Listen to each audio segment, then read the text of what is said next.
ఈ పసుపు మొక్కలు, ఈ పసుపు కొమ్ములు మా మేనగోడళ్ళు ఇద్దరు, పెద్ద పిల్ల చిన్నపిల్ల ఇద్దరు పెట్టారు.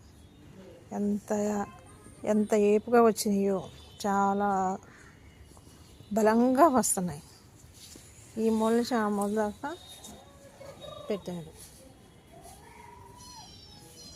2 సంవత్సరాల నుంచి మా ఇంట్లో పసుపే వాడుకుంటున్నాము. ఈ సంవత్సరం పిల్లలు ఉన్నారు కాబట్టి పిల్లలతో నాటిచ్చాను. వాళ్ళ చేతులతో పెట్టాను మొక్కలు. ఇవి పెద్దవి అయిపోయినాయి. మన సమ్మర్లో మే నెలలో పెట్టారు.